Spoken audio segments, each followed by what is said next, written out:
Ray Trapani was always fascinated with money. Those who knew him as a child knew that he would someday become a millionaire, but they couldn't imagine how. In the mid-2010s, he was broke and hundreds of thousands of dollars in debt. But then he and a business partner set out on a mission to create a Bitcoin debit card. The company they created and the technology they promoted, however, was all a lie. And it did not take long for everything to come crashing down. Today, we bring you the story that was the focus of the Netflix documentary Bitconned, with the man at the center of it all. Ray Trapani is the founder and former COO of Bitcoin company Centra. He's joined today by his high school best friend and co-host of his new podcast, Creating a Con, the story of Bitconned. Jonny B Good, that's his friend. Don't miss a moment. Subscribe to this show on YouTube and follow me on Insta, Facebook, and X. This month, we celebrate Father's Day.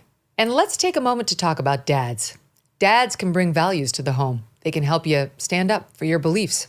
This Father's Day, I want to give you one way you could honor the legacy of dads with an AMAC membership. AMAC, the Association of Mature American Citizens, champions the values of faith, family, and freedom. You can find out more at amac.us/Megyn. By joining AMAC, you support an organization that fights for principles that you care about. And this month only, you get a 2-year membership for just $16. That's 2 years for the price of one. Join thousands of people in America who are proud to be AMAC members. Visit amac.us/Megyn. Let's celebrate Father's Day by standing up for what dads believe in. Happy Father's Day. Guys, welcome to the show. Thanks for having us. Nice to see you. Okay. I watched the Netflix documentary, and Ray, I got to tell you the truth. I found you completely charming in so many ways, and I ended the series thinking he's definitely still a criminal. Am I wrong? Yeah, you're definitely wrong in that regard. I've changed a lot. You have? Okay. Well, like, what did it? Getting convicted? Because you didn't have to serve jail, so I can see how actual prison time would reform a guy. But what did it? So I was addicted to drugs since I was 12. So then basically, once I got arrested this time, was the first time being sober for 15 years of drug use. So that really is what changed me. All these crimes I did, I always did them under the influence.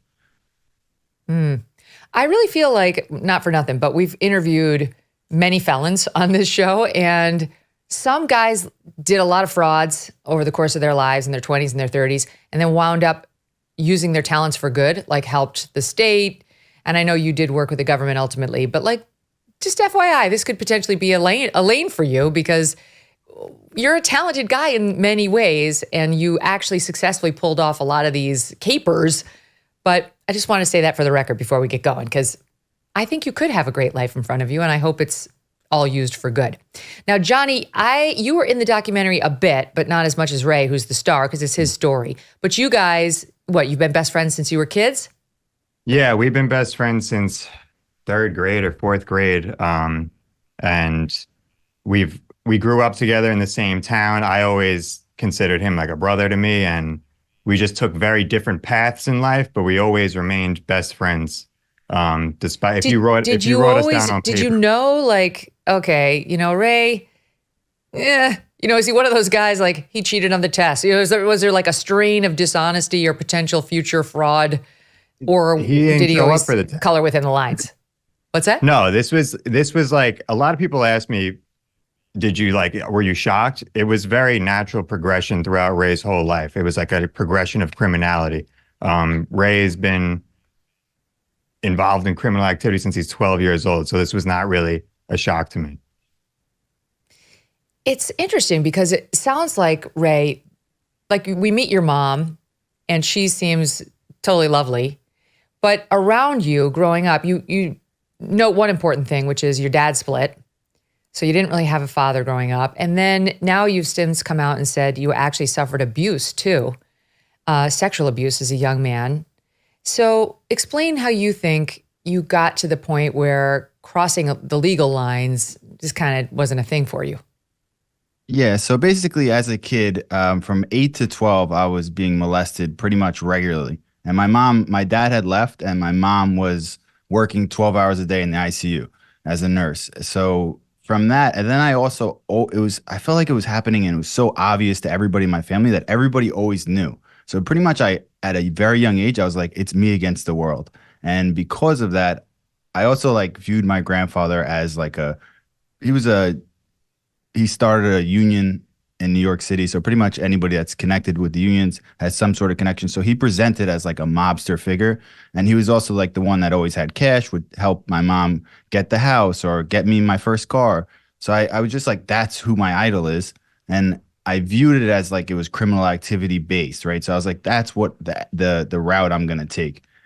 In the documentary, I talked about trauma for about 2 hours before I said I always wanted to be a criminal, but they just took the last line and made it seem like that was just like my opening thing to say. Right. That did come out of nowhere. So that makes more sense. So it was the first like actual step toward criminality, the use of drugs, or just walk us through like that first line cross as you remember it. Yeah, the same person that was abusing me, like had me smoking weed at 12, and then from there, I became friends with one of like the biggest drug dealers his little brother, but the biggest drug dealers in Long Island for weed, and I just started selling weed. That was like my first step into crime. And you've never said who this person was who hurt you? No, it's my stepbrother. How did it finally stop? I got bit. I grew up, I started like dating. What happened was like I was always questioning my sexuality up until 12. And then I got a girlfriend and I pretty much had my first interaction with a girl sexually. And I was like, oh, well, I'm definitely not gay. So then that's kind of what just like I pretty much at like 13, 14, I just was always with that girl. She had a troubled childhood also. And my mom, we had like a crazy household, but she basically moved into my house like at like 14, 15, like kind of getting away from her family as well. So that's kind of what just guided me away. Then they got a divorce pretty much like right around that same time. So he was just out of the picture completely. I also have two boys, by the way. So I have two little boys now. Yes, I'm sure you're very protective of them. Has he contacted you to say, what are you doing? Or I'm sorry, or threatened you? Like, how has he reacted to you going public with that? I have no idea. I mean, I haven't heard from him since I was 17. So, I mean, he was always like, he was very different than me and my brothers were like beach bums. My brothers were big surfers. And then they were like kind of dirty fingernails, rock band type of guys. So, honestly, they probably live in like the boondocks, and I really have no idea what's going on with them. Okay, so you wind up getting a little older, and then we were talking about your first foray into crossing legal lines, and you had the family influence. And you kind of thought this was what people did. So what was it? Was it drugs? At first, yeah. I mean, I was doing drugs and I started selling drugs, and then pretty much quickly that evolved into fraud because it was like drug-based fraud. So I had someone stole a pad because I was doing Oxycontin, and then someone stole a prescription pad and just gave it to me, and I just had this kid write out the prescriptions, and I basically had like at first like me and my girlfriend went in, and when the scripts worked, they filled, and at the time Oxycontin, like I was like the opiate epidemic really hit my generation hard, so everybody was doing Oxycontin. It was like no one was talking about the negative effects of it, and everybody was just trying it. So the pills sold very fast, and I was fully addicted by 15, 16. And then this happened about 17 years old. That was like my first fraud, and I got arrested for that case as well. What year was that? So if I was 17, I was born in 91. That was 2008. Okay. And Jonny, were you there for this? Like, do you remember Ray getting involved with drugs and, sort of going down this lane? I mean, like he said, the opiate epidemic hit our generation pretty hard. So this was like everyone was taking these pills. In the high school we went to, we didn't even know it was like synthetic heroin at the time, but people used to be selling blues or oxys for $2, $3 a pop. And then all of a sudden they went to $45 when everything started cracking down, which then everyone turned to heroin afterwards because they were addicted. All of these things were super common growing up. So, we were talking the other day about if you go through our yearbook, we probably know more people that died from addiction than anything else. So yeah, it was kind of par for the course. I know you grew up in Long Island, right? But what kind of an area was it? Long Island's got We all grew sorts up of different in neighborhoods. a beautiful, picturesque place called Atlantic Beach. Love it. So It this is really like, is. Sorry, go go ahead. ahead. So No, it just really yeah, is keep like going. on the surface, it's, everything's beautiful and perfect, but there's like a darkness that kind of, lies underneath. And not just the drugs in Atlantic Beach. I think like the culture in general. So, and I think that's I kind of can't the believe, same with a lot of these small towns. Ray, I can't believe you got away with taking, somebody swiped a doctor's prescription pad, as you point out of a doctor's office, and then you started writing prescriptions on it. Like 2008 was not, 1998 when we really had no clue and the opioid crisis was first start. Like it's amazing to me that they wouldn't double check the doctor's signature. Like, how did you not get caught right away on that one? So there was a method. So basically, the doctor's offices close at around 6, 7 o'clock. So you make sure you go to the pharmacy after the doctor's office is closed because they always call to verify. But they'll fill the prescription without the doctor verifying if the doctor's office is closed. So we would just do that. But the pharmacies were all in on the opiate epidemic. Walgreens got sued, I believe. That's where we always went. And, if you see a bunch of skinny, crackhead-looking kids coming into your pharmacy one after the other filling prescriptions for Oxycontin, you would assume something's wrong. We didn't get caught until we went to like a mom and pop pharmacy, and that was when they were like, "Oh, this is definitely something wrong here," and they called the cops. So everybody was in on that whole opiate epidemic. That's fascinating and frankly believable. So okay, you get caught, you don't wind up serving jail time, you get kind of a slap on the wrist, right? Yeah, for that I did drug court for pretty much like every single time I would get arrested, I would always go to rehab and then go like do some sort of drug outpatient type of thing always. But I always had very good lawyers, obviously. And you're a good-looking guy. Do you feel like you were able to charm these judges? I'm just wondering how that played because, you're going to have a lot of people out there being like, if he was a black kid from Chicago, he would have been put behind bars. Yeah, I hear that regularly. And I don't know the correct answer. I'm a handsome white guy. So, I mean, I don't really have the answer for what would happen if I was a black guy. Really, I don't know. Right. But Well, I'm sure like it somewhat has to play into, like I don't know, I can't really give you an answer for that one. Well, we'll let the audience take a look at the YouTube and make up their own minds on it. All right. So then you wind up graduating to a car, like getting a lovely like car rental service going, Miami Exotic, right? That's what it was called. And this Correct, but it was yes. not in Miami, or was it actually in Miami? Yeah, so I basically like during that time of drug court, I started working in construction. My grandfather got me a union card. I started working. I was like, I hate this. This is terrible. I don't know how anybody could work a job like this. And This honest job is not for me. yeah, I was breaking my back doing scaffolding at the New World Trade Center for like a couple of years there. And then I basically I went and visited my friend down in Miami. And that's when at first I found this loophole in Venmo when I first moved down there. And I was able to just send money without having money in the bank account to back it. And I just like kind of exploited that loophole to the maximum extent. And, we made like a good amount of money on it. I don't know the exact figure. But from there, I was like, I came back to New York. I told my girlfriend, I was like, I'm moving down to Miami. She didn't even believe me. And then I was like, you're either coming with me or you're staying here.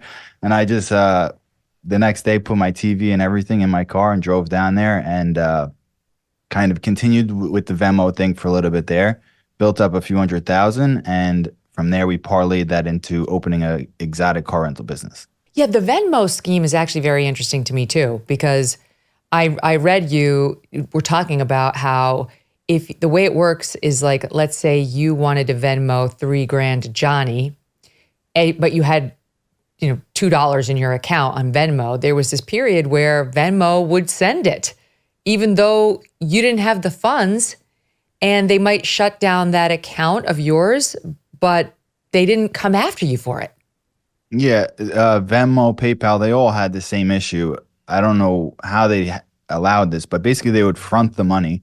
As long as you had one transaction done through your account, they would just front the money as soon as you sent it, and the other person would get it and be able to cash it out.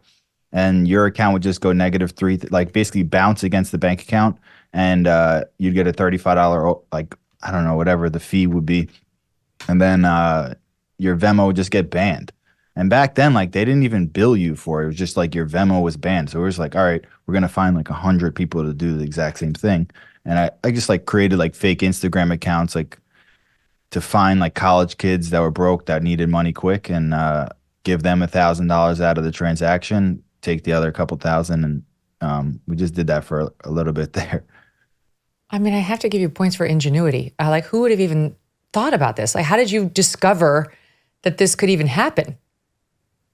I was just sitting on the balcony. This is something Jonny speaks to a lot as far as like how I view systems. I mean, maybe Jonny can expand. Yeah, I mean, even going Yeah. back to when we were talking about like the pharmacy thing and the Venmo thing, Ray just has a very unique way of looking at systems and then like figuring out a way to exploit them.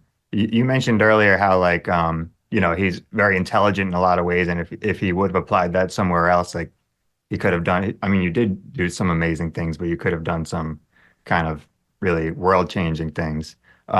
It's always fascinated me, and it's like it taught me a new way to look at things in general. Ray can look at a system and like immediately figure it out and figure out where the flaws lie. It is kind of a gift, and it could be used for good if you put on the white hat. You know, you spent a lot of time wearing the dark hat, but now I think you're kind of in a transition period where you're totally owning up to what life was like before, and it's a new start. Okay, so let's get to, you're running the exotic car company. You've got this money that you kind of stole. Well, not kind of, you did steal via Venmo. And that was your seed money for getting all these Lamborghinis and Ferraris and renting them out to people who wanted a beautiful rental car. And among those who came in were some celebrities, and this would later prove very important, these connections that you were forming while doing this. Who were they? We had pretty much every celebrity you can ever think of, but they're mostly like rappers. That's like everybody comes to Miami and just rents cars and spends all their money. Like as far as that business down in Miami, it's one of the best businesses. I wish I would have stayed in that business. But everybody from Rick Ross, Lil Wayne, Young Ma, like all these names, but Floyd Mayweather, DJ Khaled, those type of guys are every time they're down in Miami, unless they live there now. A lot of them live there now, but it's just pretty much what everybody does. Everybody wants a nice car. Even when I go down to Miami, I always would want to get a nice car. So you're making good money, but you're spending a ton, and this would ultimately be a problem. What were you spending all the money on? So that's one thing I always talk about now. Like at that point, I was trying to go legit with that business. And of course I had bad spending habits. I'm a degenerate gambler, drugs, going out to the club, but also my partners were not the best partners. And they were also like stealing money from me and kind of just embezzling money from the company. So that became a big issue as well. And then but we were also just going out to the club every day. In Miami, you go out to the club, it's $10,000. It's not a cheap night ever. But anything you can imagine. We also had like a beautiful penthouse apartment in Boca that we all lived in. And, our offices are just pretty much anything you can imagine as far as like Miami scene for young kids is what we were spending our money on. So you're earning big, but you're spending big. And it turns out there was an embezzlement problem on top of all of it, which isn't a great recipe for keeping the business afloat. All right. So then how does this parlay into the subject of, the Netflix documentary, your podcast, tons of articles, this story just blew up once you guys got caught for what you did with Centra, Centra. Take us from Miami Exotic, the car rental thing, to the birth of this crypto company. Yeah. So basically there was a point there where I go, like the business is about 400,000 in debt. And I go to Vegas, and I basically said I brought my last 100,000 to Vegas, and I just was like, I played in the World Series of Poker. This was my genius attempt to try to make the 400,000 back. Played in the World Series of Poker, and then I basically played Baccarat with the last of it in hopes to try to make it all back, or I was gonna kill myself. And then I lost it all, and then I just took about 100 Xanax, or like 50, 60 Xanax, and I basically just fell asleep for 24 hours and woke up. And then from there, I fly back, and my two business partners are arguing with each other about where this money went. They were basically blaming each other because one of them, the check was cashed in one of their names for like over 100,000, and they were just saying this guy wrote it out and he cashed it, and I didn't know what was the truth, and I ended up deciding to get rid of one of my partners and go with the other one, who ended up being my partner in Centra. So after we had gotten rid of the first guy, this other guy was just like, one day I just saw him like trading. I thought it was stocks, and he was like, "Oh, this is like the new thing, cryptocurrency." And I was like, whatever that means, you know what I mean? I had no clue. But then he kind of broke it down for me, and from there, he ended up losing a bunch while he was trading. And from there, he was trying to like sue Coinbase for what they call a flash crash. I don't know if anybody really know what that means, but basically the price just went down from a couple $100 down to zero and then right back up. So anybody that has a trade position gets liquidated right away. And so he was trying to sue, and through trying to sue, he went on Reddit and found out about these companies that are creating ICOs, which is basically a cryptocurrency version of an IPO. And they're like just young kids raising hundreds of millions of dollars. So Jonny, this is one of the things that they talk about, and I know you guys address, is like the industry is totally unregulated. I mean, it remains completely unregulated for the most part, but this, if you were looking to start a fraud, this would be a great lane to do it in. Yeah, and Ray kind of taught me that people like Ray and Sorby, when they're thinking, that was his partner at the time, when they're thinking of like what to do, they look for unregulated markets. That's like, that's like chumming the water for sharks, pretty much. And to Ray's point, since he's been caught, things have not gotten better. They've gotten, it seems like, worse in the crypto space. Right. Where, we were joking before, like at least Centra tried to hide it behind some legitimacy, but a lot of the coins that are coming out today are just, they're like open scams with no concept other than get rich quick. What's amazing to me in watching the story is the fraud was so bold. The claims you were making were so bold, false, but bold. And it took a while for anyone to figure it out. You made tens of millions of dollars before anybody was like, what the hell's happening here? Before you got an SEC letter. It's crazy how long it went on and how much money you made, despite what seems to be an easily, pierced veil of legitimacy. So can you just give us a couple of things that you guys did to make this company? Well, before we get to that, explain what the theory was that you were selling, because I still don't totally understand. It's like a credit card for crypto.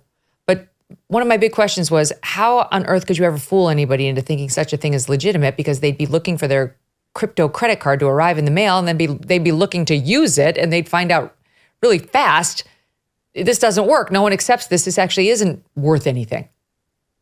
Yeah, so there's a lot of things to break down there. So basically, the when you create one of these companies, you create it based on a concept.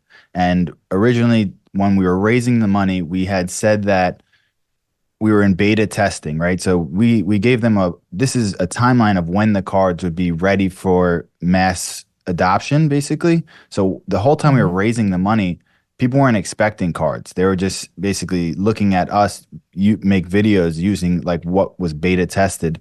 And from there, they were investing on the concept, not as much as like, oh, I pay now, I get a card.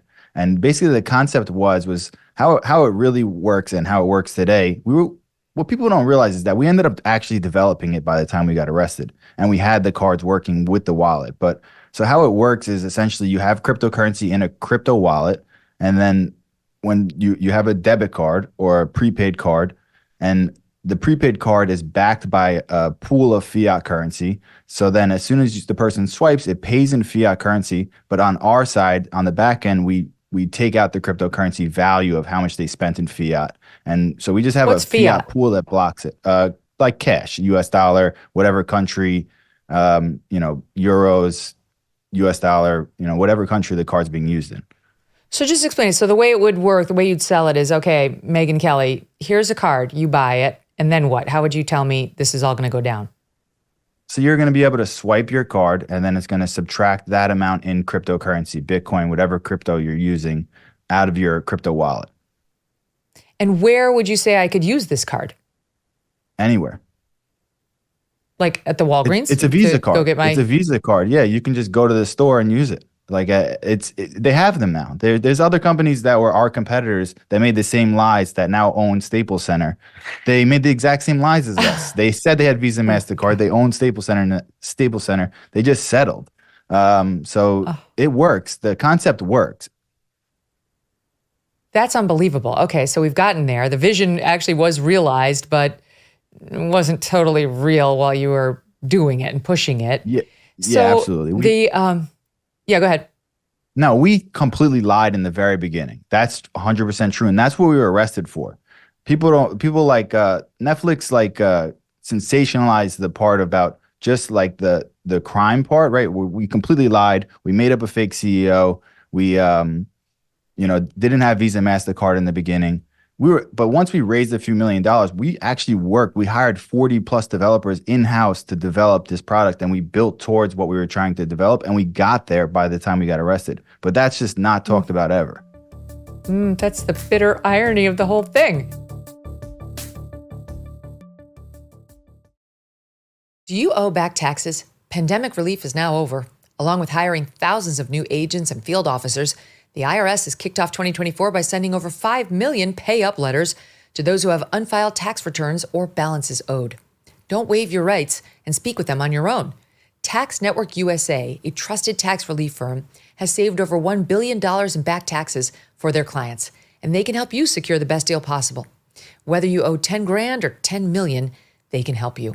Whether it's business or personal taxes, even if you have the means to pay, or if you're on a fixed income, they can help finally resolve your tax burdens once and for all. Call 1-800-245-6000 for a private free consultation or visit tnusa.com/Megyn. All right, so you're committing this fraud. You're getting people to donate based on the beta testing, like it's going to be the next big thing. You should get in now while the getting's good. And then at some point early on, I guess, there was like a crypto guru who wrote a favorable article about Centra Tech. And my impression from the podcast, guys, is that you were like, hell yeah, great, right? Like you weren't expecting this. And it turns out this guy didn't even mean to be writing it about your company. Hold on, there's a little clip, I think, from the Netflix special about this guy. Let's play it, and then you guys can explain it in SOT 1. Clearly, there was a reason why all this big money was coming in. People in our chat room started saying, Cliff High wrote this article, you guys see that? And me and Sorby jumped in there, we're like, of course we know Cliff High, we love Cliff High, yeah, he's the man. We had no fucking idea who he was. The whole banking system is failing. But in the meantime, we're all going to be dealing with real money in the form of gold, silver, and cryptos. And the cryptos are going to be the fluid part of it. And he was like a crypto guru type of guy. He's just some old nerd. He was saying this is going to be a big thing. He put out this press release telling all his big investors to put out their money for Centra. We went from having 200 people in our Slack channel to having 2,000 people within a couple hours. Time to go to the stratosphere. This company's taken off. Unbelievable. So it's a great clip. It was just dumb luck? So we had raised a few $100,000 completely just grinding it out, going in different chat rooms, pitching our idea. Then that article came out, and within a couple hours, a few million came in. Oh my God, I kind of feel bad for Cliff High. Do you feel bad for I Cliff do too. High? He's a super nice guy, and he's actually very intelligent. What he does is he uses almost like an AI type of system that searches the internet for things, and he didn't do his due diligence before he put out his press release that had us in there. It basically combined the name Centra with a bank, and that was why that confusion happened. Oh my Lord. You can't make this stuff up, right? It's This poor guy. Now, since he's come out, he's like very sorry that he did all this and all that, but the damage is done. All right. So how long were things rolling along post the Cliff High mistaken article with all the money pouring in? So how long was things going on? Well, like until the New York article? Times reporter came sniffing around. Like how long were the glory days before somebody was really kicking the tires? It was really like a year period where everything was going good. My timelines are terrible though from my substance abuse. That's all right. I really like. I'm not going to hold like you to it. I'm just looking for a general feel. All right, so we're like around a year. About a year period. And what kind of dough are you bringing in? At the height, like what happened was crazy too, is that everything we had raised, they said we raised 32 million, but that was at the same time as we raised that money, crypto went up like 10x. So it became a few hundred million pretty quickly. So we were making about 2 million a day at some points. And then there's another part that people never really covered is I figured out a way to basically control the price from like this decentralized exchange that ended up getting shut down. But there was like a way back then that you could essentially like artificially control the price. It's amazing. Like you've got these genius powers that were used for evil, but it's wonderful to hear you talking about them and letting us all in on the secrets in a way, because it's like this thing is still big and it's still out there, and there are tons of people who are buying crypto as we speak. I mean, I guess we should ask that. Jonny, do you want to speak to this? Is it all a fraud? I mean, I know some people say this about Bitcoin and Ethereum, like it's all fraudulent. I think there's so many things. People hate nuance nowadays, and like there's so many things that are some things. Yeah, do your research. Some of them are legitimate, some of them are not legitimate, and just because one of them is a scam, or I mean, in crypto's case, a few hundred of them are a scam, doesn't mean they all are a scam. You know, I would just say stick to the basics, and if there's a coin named after like an animal, probably don't buy that one. Let me just ask you, Ray, were you shocked when Sam Bankman-Fried got arrested and his company imploded? No, not at all. I wasn't shocked. I think in cryptocurrency, pretty much like 95% of it is fraud. If it's not considered fraud, it's insiders. You know, like the insiders are the ones always getting rich. And even like the controlling the price thing, now it's just done by AI bots, and they call them market makers. It's all the same thing. All these projects are making crazy money now, and their new loophole is just don't offer any product. Let's just tell everybody they're going to get rich off a picture of a dog. Wow. So do you own any crypto now? Either one of you guys?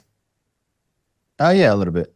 Yeah, same. Well, so why? Why would you trust anybody who's in the market now? So like the ability to like Bitcoin and Ethereum, in my opinion, are great investments. I mean, not financial advice or whatever they want you to say there, but I think there's a great thing to be able to just send money to someone in China instantly without any bank involvement. I think that's the real use case, in my opinion. There's some smaller use cases, maybe if you want to like put a cryptocurrency in a game and make it something like that, or there's a couple of fun use cases I guess people can make out that there's probably legitimate projects trying to do it. But for the most part, you just want to be able to send money anywhere. Like I can send money to Jonny without having to go on the bank, or I can send money to anybody without having to go on the bank. Okay, so back to your company, Centra Tech. This guy writes the article, the money's pouring in. And when you say it was worth more like between 200 and 300 million, that you're not suggesting you had that money in the bank, right? What are you suggesting about how do you get that number on the company? So the market cap of the company was 600 million. We created 100 million Centra tokens. That was worth $6 a coin, and we had sold those, and we kept 32 million. So that's alone about 150 million of company-owned Centra tokens. But then we also raised 200,000 Ethereum, which were at a time over $1,000. So that's another 200 million. So at one point, our company has 350 million. If we wanted to liquidate it, we were liquidating a lot to be able to pay our employees and do whatever we wanted to do. So realistically, we had liquid. Like, it's tough because, like, you would say that's not liquid, maybe because it's in cryptocurrency, but we could have sold any amount of it at any time and made it liquid instantly. All right, so things are rolling, and you're living the high life, enjoying the money and the Armani suits and all of the accoutrements, the fancy watch, the Rolex, and so on. And then a writer from the New York Times named Nathaniel Popper gives you guys a call, and he wants to figure out a couple of things about the company, including why on your website, I guess you decided to go with just everyone went to Harvard Business School. Every single person there went to Harvard. Like, you didn't, but Johnny's laughing. Why didn't you like mix it up a little? You know, like this guy went to Wharton and this guy went to, like, why did you, it seemed effortless to just say everyone's Harvard. Well, there's a funny story there actually, because what happened was someone had said something about us, and Sorby was like, everybody create a LinkedIn, and we all created those LinkedIns separately in different houses, and then we all put Harvard. And then right away when we noticed that, I changed mine to UCLA pretty quickly. I don't know what Farkas did. So that was just the original thing, was the Harvard thing, and it's pretty funny. Like, that was just all of our instantly like, oh yeah, we all went to Harvard. Can you explain Farkas? Because we haven't talked about him. We talked about Sorby, your buddy who you knew from earlier. And who is this third guy? Because he becomes important. Yeah, I feel bad. I always talk so bad about him. He's a nice kid. He's just he's Sorby's fiance's brother, and he kind of got roped into this. In my opinion, he shouldn't have got any jail time. I even told the FBI that, and they basically just said kind of something along the lines of, if someone's telling you that you're doing your fraud, you can't be like, I didn't know, you know, like, but he really didn't, like, even though he was involved in the conversations, I don't think he comprehended what me and Sorby were talking about. Like, he saw like, oh, we're trying to build a company. He's in the documentary, and I think it's fair to say, can't stand you. Yeah. I think what they did also on Netflix is like, they showed him a clip of me talking about him to like rile him up before he talked. Cause there was points there like other edits where I think he was talking more highly of, like, I don't think he has any real issue with me. His issue is that like I'm talking bad about him. And I'm not trying to talk bad about him. I'm saying I don't think he was even involved in like the actual crime of everything. Who was the brains of the operation between you, Sorby, and Farkas? Sorby was definitely the head honcho, for sure, the main guy, and I was second in command. He was the original idea guy, and I was just the guy that would manage the employees, and then I found out some other loopholes throughout that time. But yeah, and the funny thing is, me and Sorby both went to the same high school. Did you guys go to college at all?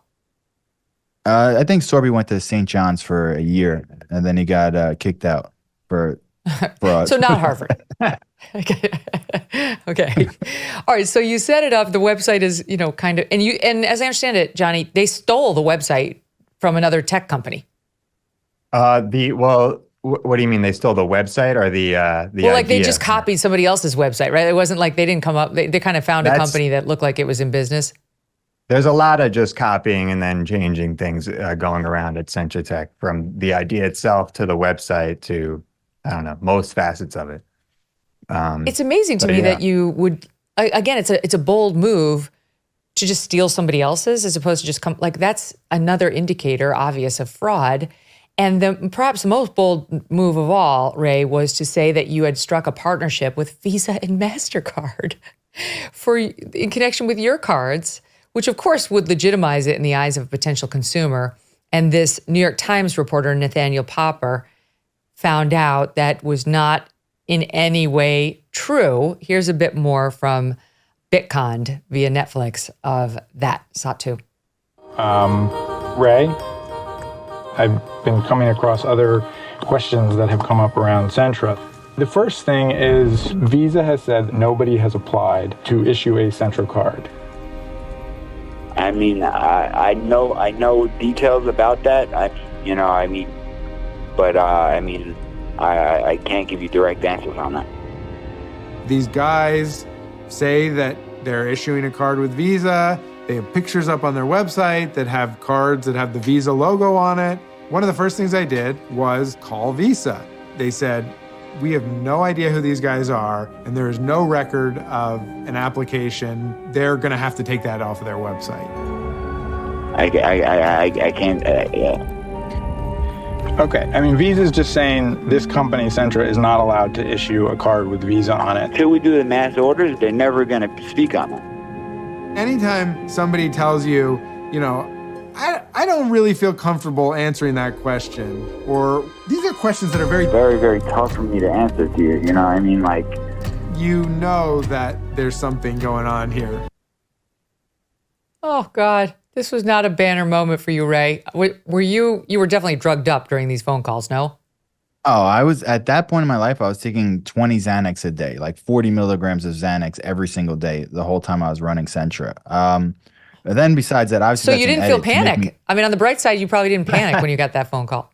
Yeah, I was probably smiling on the phone, but yeah, I felt nothing. That was the thing. I really felt absolutely nothing that entire time. I was empty in that way. But I mean, obviously, it's an edit to make me like they literally just highlighted just my as much as possible. But I definitely was high as a kite there. He talks about how, as he's the New York Times reporter is doing his investigation, he's watching the Centra Tech website, and it's removing the references to Visa and MasterCard, taking down the LinkedIns that say Harvard, like as he calls with, hey, what about this? What about this? You guys are actively changing it, which is just the worst possible thing you can do. Nothing says I'm committing a fraud like that. So in a way, you guys are very sophisticated, and in a way, you were very Keystone. Am I wrong? You're 100% right. You know, we were in over our heads as far as like how big this thing got, right? Like we had done fraud before, but it's easy when it's small scale stuff. But once you're in the public eye and a company gets to the point we did after we had those huge endorsements, it got tough because there were just so many eyes on you. So every little thing that you had that was not true would just get called out instantly. So like throughout the whole time, we were taking Visa down, putting it back on, just to keep an investor. Like that was the thing, is that the investors were controlling our decisions on what to do on the website. Like if a guy had invested $1 million and then he was like, oh, where'd Visa MasterCard? We just put it right back up. Wow. We were just trying to keep whatever money we had. So you mentioned the celebs. This is where DJ Khaled and Floyd Mayweather from Exotic Cars or Miami Exotic come back into the story. How did you use them to promote this fake company? Yeah, it's always pretty funny that people follow any sort of rap or boxer's financial advice, but that's the cryptocurrency world for you. So yeah, we just basically reached out for an endorsement through their managers. Which the manager was like someone we had met in the club scene more so than even the car scene. And pretty much you just pay them and you give them a script and they say whatever you want them to say. You know, they'll promote pretty much anything, especially Floyd. He's crazy. Like I've seen him promoting lawn products, bug sprays. You just give him some money and he does it. Oh, God. Even now? Even post this? I don't know. He's a crazy guy. I've just seen him promote some wild stuff on there. And I always just make jokes about like the amount of things that he's promoted. But I think if like he's selling boxing gloves, you should probably buy them. But I wouldn't take his financial advice. But, you know, it wasn't, of course, Johnny, it wasn't just those two celebs endorsing Centra Tech. We saw in the Sam Bankman-Fried scandal, it was Tom Brady and Giselle and Larry David. Like these celebrities, if the price is right, they sell out. Yeah. And Ray has spoken on that before. First of all, like with the Centra Tech thing, that was kind of before it was cool to do that, because right afterwards is when all the celebrities started kind of doing that. And a lot of them did get in trouble, but the amount, the check that like a normal commercial can offer you versus a crypto commercial is going to be like vastly different. And a lot of the celebrities, a lot of time, I don't really think they fully understand what they're promoting.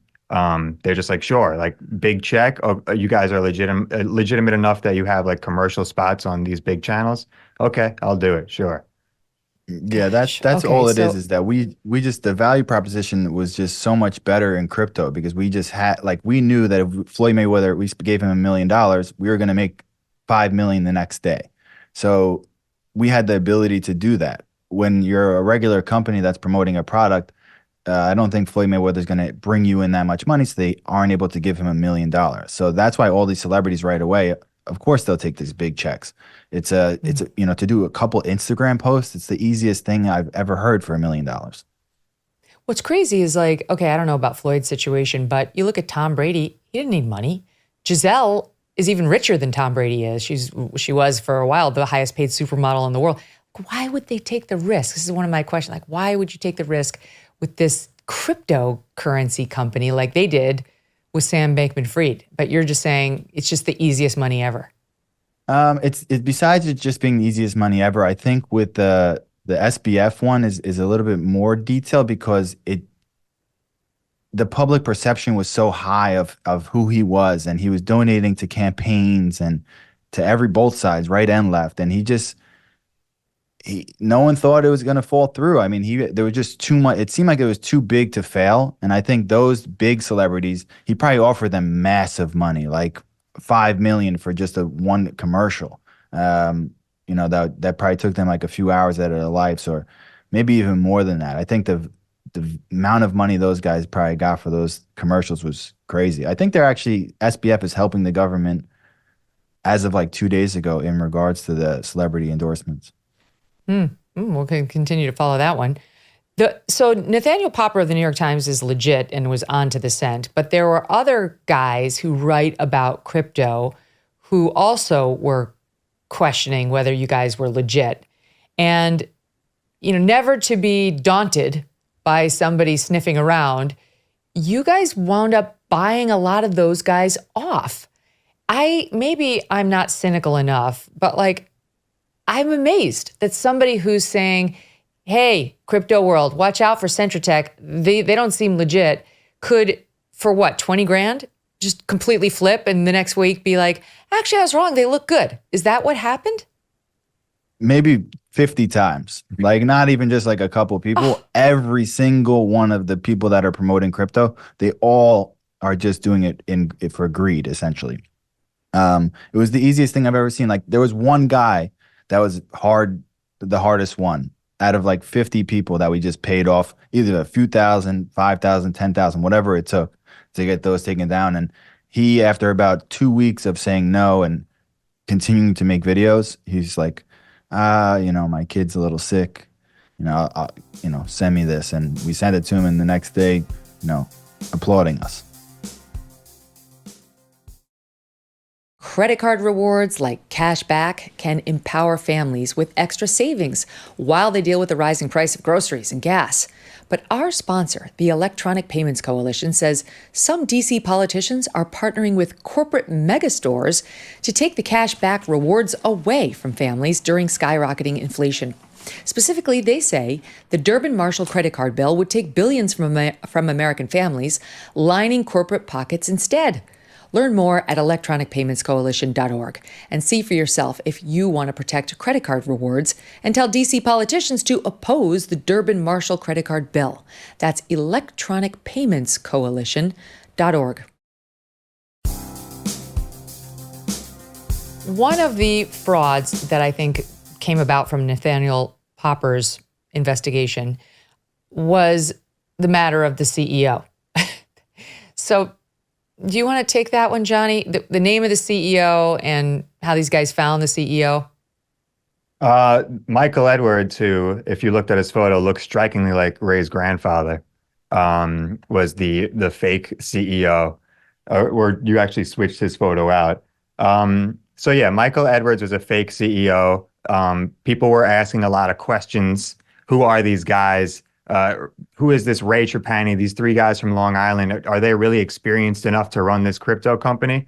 So Ray and Sorby did what anyone would do, and they Googled old white man and found the first photo, slapped it up on LinkedIn, slapped it up on the Centra website, said he went to Harvard also, and called it a day. They had a brand new CEO with some legitimacy.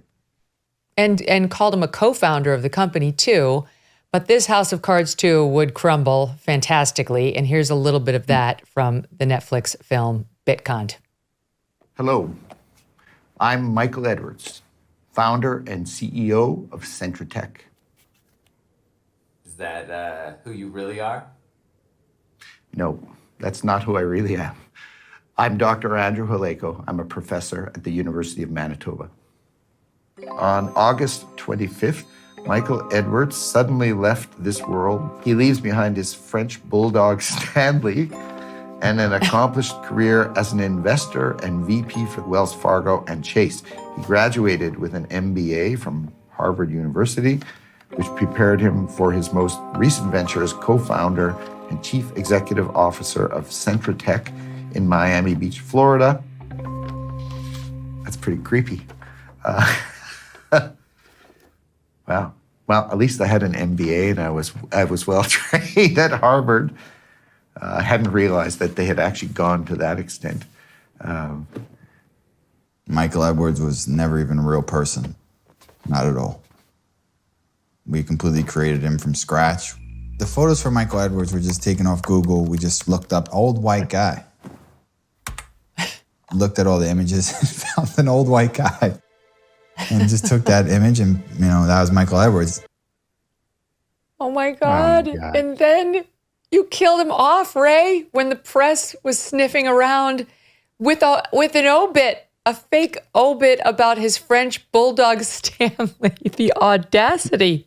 Who wrote the obit? That's a nice little touch, though. The French bulldog. And the crazy thing is that guy's like the sweetest man in the world. I feel terrible for that guy. And he took it really well. Like, as far as like, I even seen him recently, like on Twitter, like promoting the documentary. Yeah. No way. Yeah. So he's I feel sorry for him, but it's a hopefully he's not too upset about it at this point. I was actually shocked he did that scene, because when we listened to Sorby's trial, there was like a dial-in thing during COVID. I truly felt the worst for him out of like every victim, because he didn't invest anything. He's like teaching a class one day, and then like the Mounties and the FBI roll up and they're like, "We need to talk to you." And apparently he's like the sweetest guy ever. So he seems pretty sweet.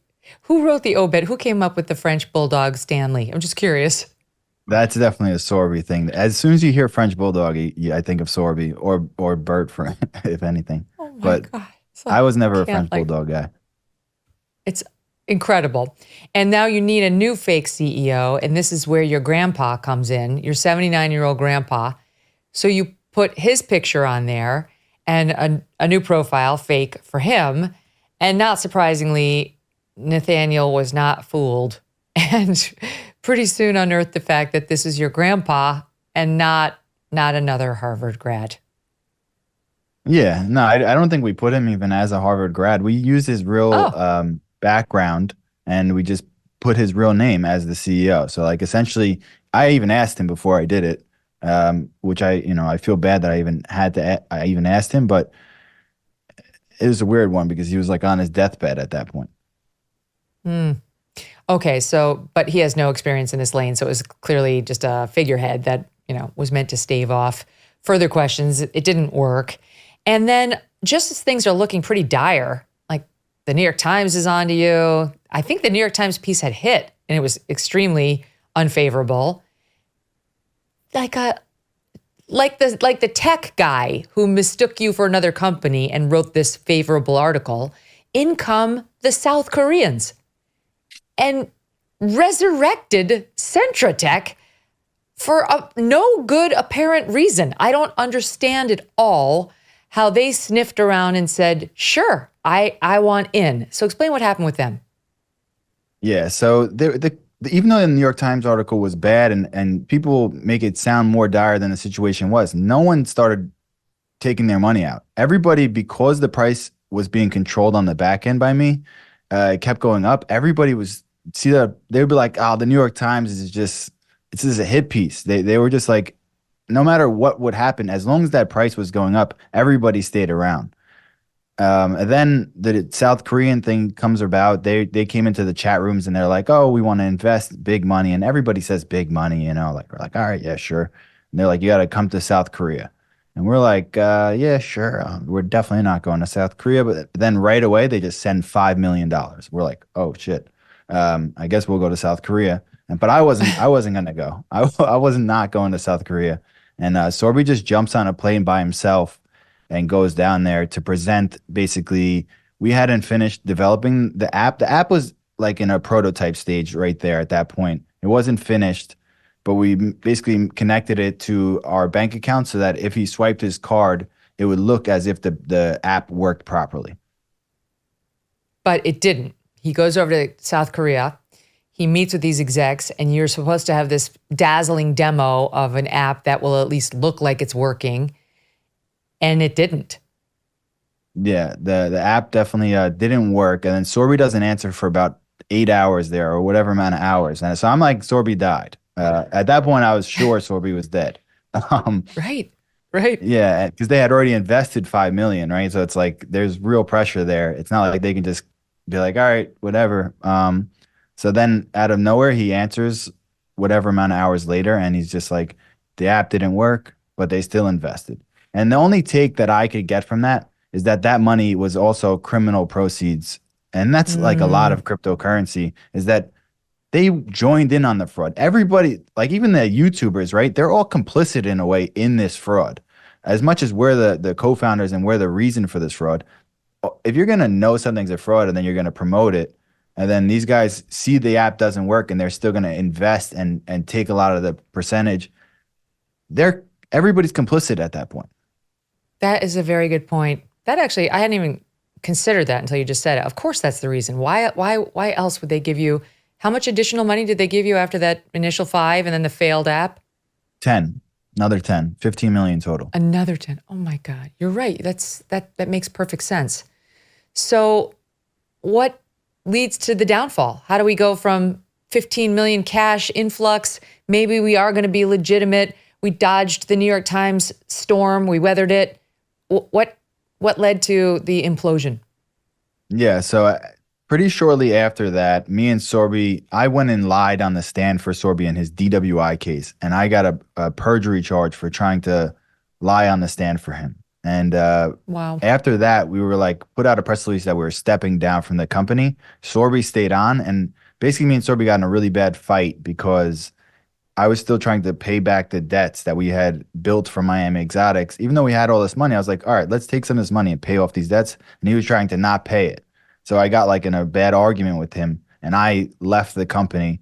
So like what people don't realize is I never made any money from investor funds ever throughout this whole time. Sorby had those wallets himself. And this is also why my sentence was what it was. It's just they highlight me in the documentary because of I'm the one in it. So I made all my money. I made all my money off selling Centra tokens myself after the fact. Okay. So, but what you lied in the DWI. Can I just ask? I know this is probably small ball after the frauds that we've been discussing, but was there any pause about lying on the stand? I'm a former lawyer, recovering lawyer, so I just always feel like you take the oath to tell the truth, right? And then you lie. Like that had to be scary. Explain it. Yeah, I mean, Sorby had this DWI from before I even linked back up with him from years ago. It was like his 17th DWI, and he was going to lose his license. He asked me to do it. We flew to New York. I wasn't with him the day he got it, so we went to the restaurant where he had got this DWI. We kind of studied the room so I would have like the correct answers. His lawyer prepped me on what to say, basically. Which is a crazy fact of the case. And I just kind of went up there and said what I was told to say, that he only had one glass of Pinot Grigio. And from there, pretty much got arrested shortly after that. Oh, what was the outcome of his trial? It sounds like hard to do, but I was under a lot of, taking a lot of Xanax. I mean, it didn't feel hard at the time. Did he get off? No, we both, he ended up getting charged for that. I don't know what his result, I think we both got charged of perjury. That ended up being my first felony. Oh, okay. And why do you say, Johnny, this part drives you crazy?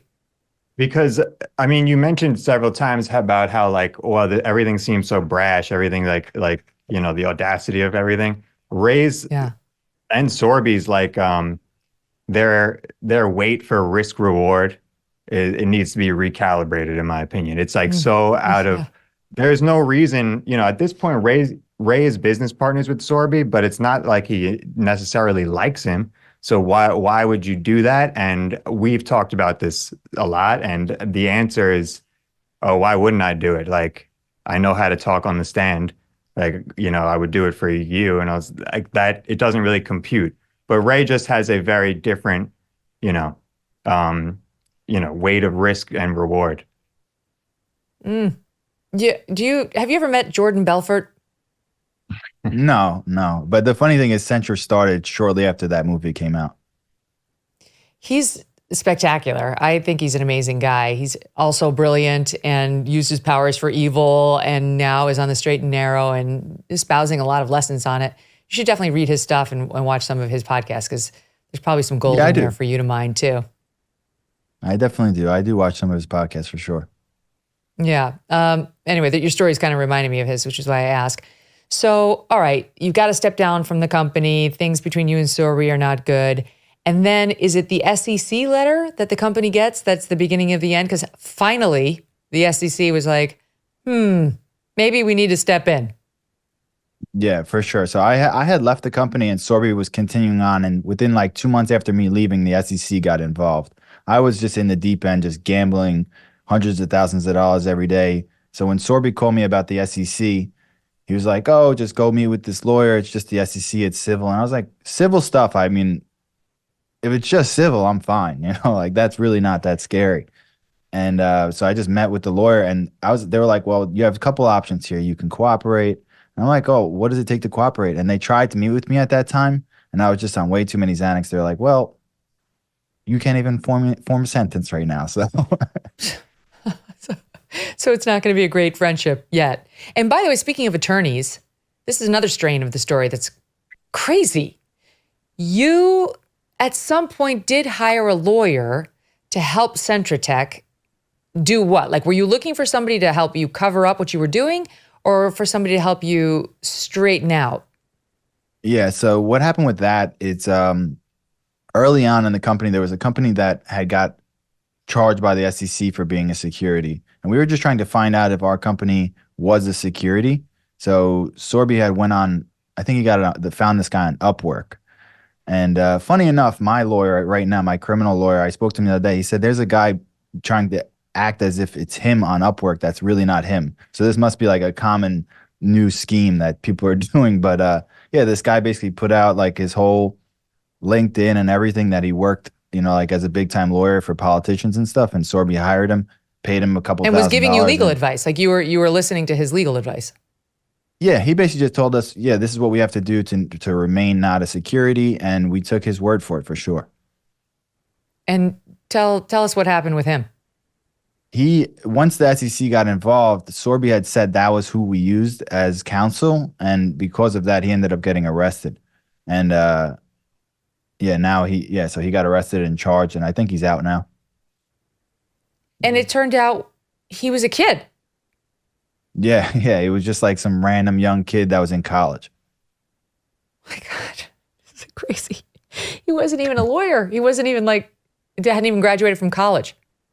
Yeah, he was like Students for Trump at the time in college, and he was doing this like on the side while he's like just playing video games and stuff. You must be a little disappointed in yourself that you didn't spot that particular con, right? He was kind of conning you. I never spoke to him. Sorby did, but yeah, no, he definitely got us. He was, I think Ray's reaction to it is more like, well, that was a good one. Like, yeah, I don't like, right. I don't take like, I'm not like, oh, this guy got us. Like, we got to get him back. I mean, it is what it is. We were doing, scammy stuff, and he did the same. Yeah, and, you're like, respect. Got one over on us. Yeah, I guess like it's not like respect. I'm not like proud of him. But it's again, but they're very audacious. Who pretends they're a lawyer and starts giving advice to a crypto company on whether they're a security? That's really bold. Again, all these guys out there who could be using these talents for good. All right, so long story short, you wind up cutting a deal with the government because it did turn criminal, and you get time served. So did you serve any time while awaiting that final negotiated settlement?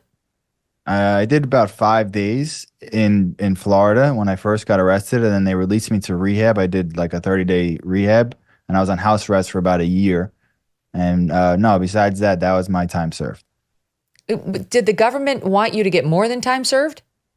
No, they didn't think Okay, they were fine with it. Like how they break that down is what people don't realize is they really believe that I was never going to commit another crime. And I think, in my opinion, that the government is smart. I don't think that they're just like out of pocket, like, oh, he helped us so much, we should give him no time. It was that they truly believed that I wasn't going to be out there committing any more crimes. And I think that's how they gauge it. As far as with Sorby, they felt that it was definitely likely if they gave him less time that he would come back out and do more crimes. And I happen to agree with the government. He went away for 8 years and is still in prison right now. Correct. And Farkas got 1 year? Yeah, he did about 8 months.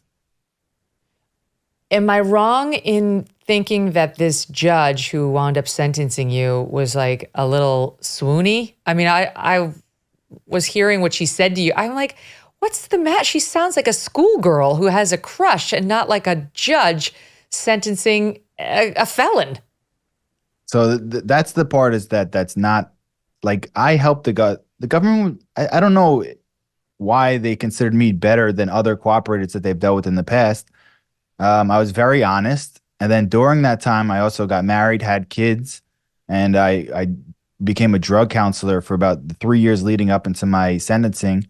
And Sorby, on the other hand, was breaking curfew, going to strip clubs. So it's like there was a pretty clear reason why, in my opinion, that I got time served. And then all the money that I made, I owe in restitution. So I pay that monthly. So it's like, I hear what you're saying as far as like, but that's just what the government's recommendation. It wasn't the judge. The judge, they cut out a small snippet of what the judge was saying to me. She gave me a hard time at first.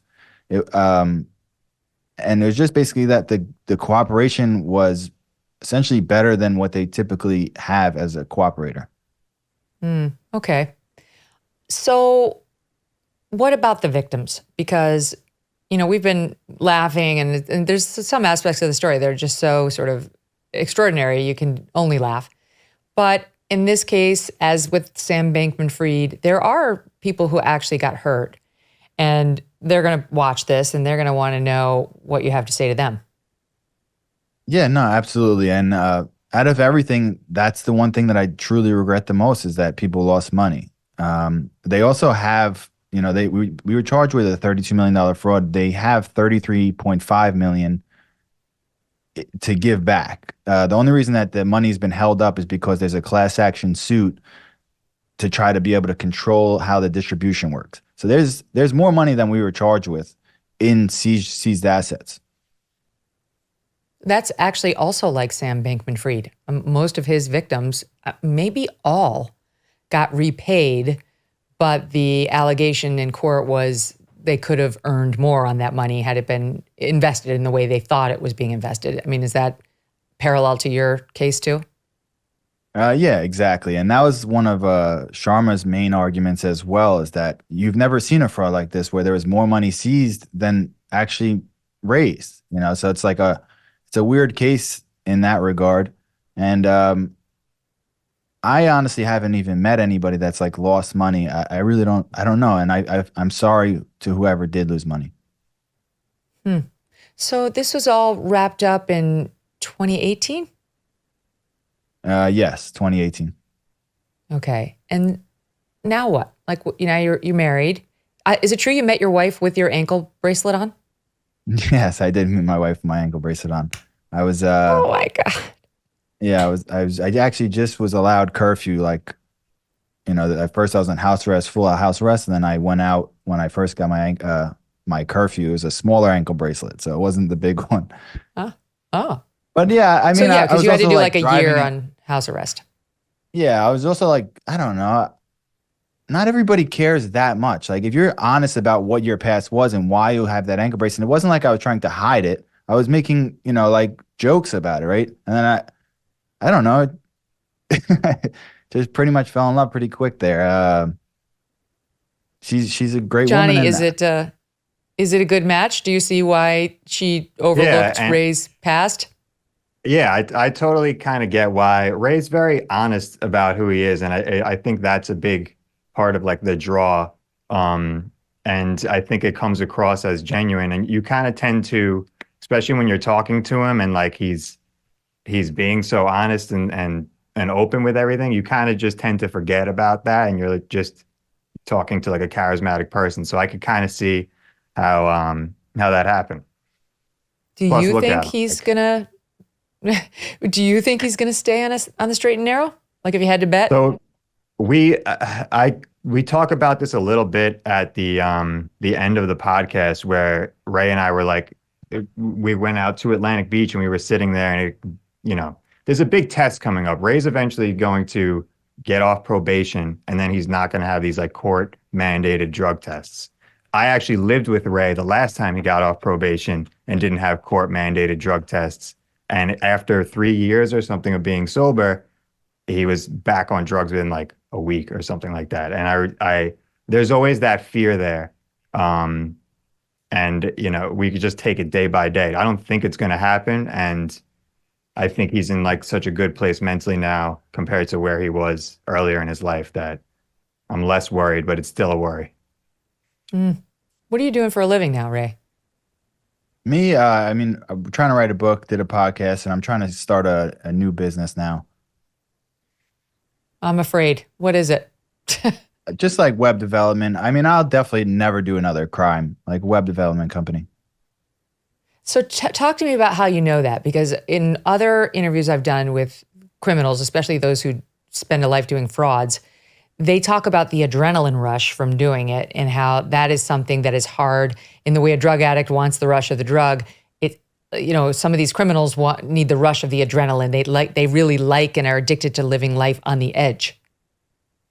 Yeah, for sure. But I've also was 24, 25 when I was doing these crimes, and now I'm 33, and I've had a massive adrenaline dump after like this all happened, right? And then, so like I think when you're sober for a certain amount of time, that's one thing that this like I speak about this a lot, is this case saved my life. Like if I wasn't arrested there, I was dead within probably the next couple months.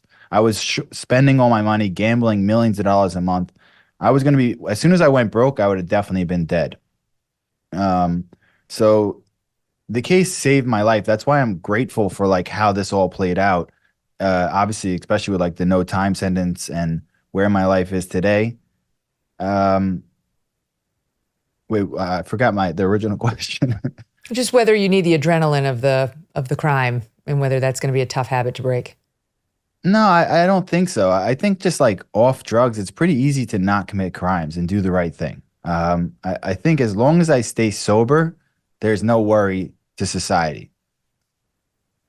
Have you gotten any therapy? I mean, I don't want to blame it all on childhood trauma, but it does seem like it's an obvious suspect for why you wound up making these choices.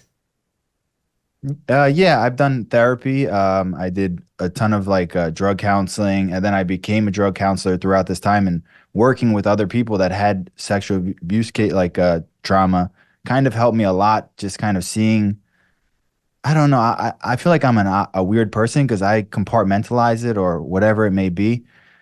But there's people that are like in their 50s and they're still crying about it every day, and I don't know. I couldn't find a way to like break them through it. And I feel like it doesn't hold any weight now that I've talked about it openly. That's great. So I think I'm in a very good place. Great skill. No, I completely believe in compartmentalization. If you can do it, lean in. So I'm just curious. So like, what's your wife's name? Kimberly. So when you and Kim go to parties and you meet new people, how do you work this into the conversation? Like, right, how do you let people know this is part of your story? I just tell everybody pretty openly. People that meet me, they all are like, oh, he's actually a nice guy. Like most people think. But when they meet you, they don't know. So I mean, like then there's the big reveal. Yeah, I just kind of tell them my full story. I like don't hide it at all. It's like, I'm like, yeah, I had a company and then I got in trouble down in Miami. And they're like, oh, what'd you do? And I'm like, I had a cryptocurrency company. We raised, some money and we got in trouble. And then like they just, it's the short version. Whatever. He's telling them the truth. All right, I got to tell you something. My husband and I not long ago went to this dinner party and there were maybe 14 people there. And we played a game per the host, where he asked all of us to write down on a piece of paper some interesting or fun fact about ourselves without, like, the host would know the host wouldn't know. Nobody would know whose it was. So you didn't write your name on the card.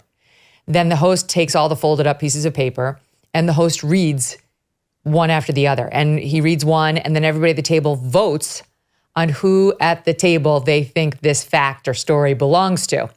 And the stories were crazy. Some were tame, like a woman who used to play the tuba in a marching band, or so it was like whatever. And then some were actually bizarre. Like I had 2 wives at the same time. You know, this is the greatest game ever for you with your friends who don't know this story and haven't watched Netflix or listened to the pod. Am I wrong? I mean, I think you need to do it. Yeah, I mean, I don't know who I would play it with, but it sounds fun. You got to get people like me who didn't know anything about this until my team brought your story to me. Listen, I wish you all the best. And let me give the podcast another promo. Give me the name again. What is it called again, Johnny? Creating a Con, the story of Bitconned. All right. Creating a Con, the story of Bitconned. And it's you two together going through the gory details of all of this. I wish you all the best. I hope things go very well for you in the white hat lane. And Johnny, to you as well. Thanks for coming on and telling the story. Thank you so much. Appreciate it. Thank you so much. We'll stay on this story, and we'll definitely get Ray connected with Jordan Belfort. Can't wait to see where that goes. Meantime, I want to tell you that tomorrow we have 2 guests on who escaped a dark and dangerous cult, and one that had a particular fraud angle to it. We dive into Nexium with some new developments about this thing next. See you then.